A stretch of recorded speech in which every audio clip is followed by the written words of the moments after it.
You certainly do not live up to your reputation, ghost of Sparta. Perseus is probably the first great hero. In the classic myth, Perseus is actually the son of Zeus by this mortal mother, Danae. Because Zeus, again, is not only a player, but he can transform. He can shapeshift. He can change his shape. So he turns himself into a golden shower, or maybe I should say a shower of gold. And it's the same old scenario.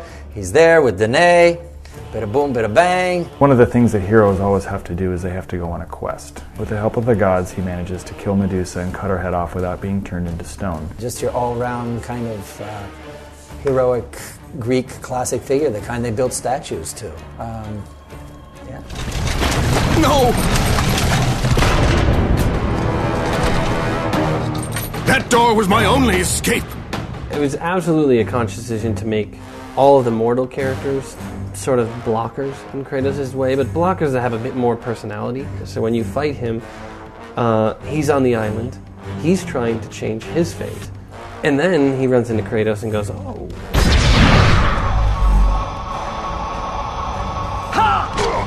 I think what's neat is seeing Kratos against these more noble heroes. Because if you even know a little bit about Greek mythology, it's neat to encounter these guys. You know, it's not only is it neat to encounter them, it's neat to kill them.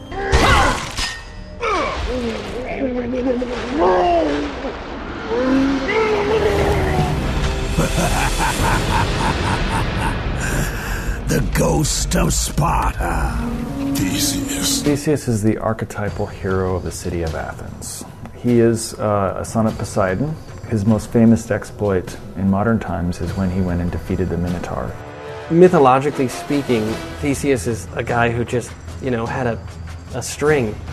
He went into the Minotaur's labyrinth and he figured out a trick so he could find his way out. So he goes in there, slays the Minotaur, saves the Athenians from this horrible burden. Like, hey, you're the best, But it really wasn't like, wow, he did tons of great deeds. It was really that one big thing, that defining moment for him. So I kind of thought it would be interesting to have that he's still this brute, tough warrior, but he's also kind of past his prime.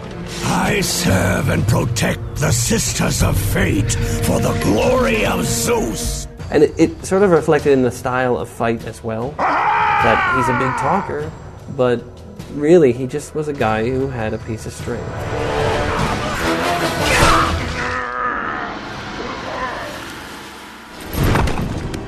Do you not know who I am? Have you not heard of Icarus? Icarus is definitely my favorite character. It's the whole lunatic, kind of crazy, old doctor. You will never make it across. You think you can, but you cannot. It's a really dirty, eccentric old man. That's something that I can really relate with. I will reach the Sisters of Fate, and I will use your wings to do so. So Daedalus and his son are imprisoned on the island of Crete, and they realize that there's no way to leave except by the air. And he builds wings for himself and for his son by taking feathers and wax and basically building himself some wings. And he warned his son Icarus not to fly too near the sun because the wax could melt.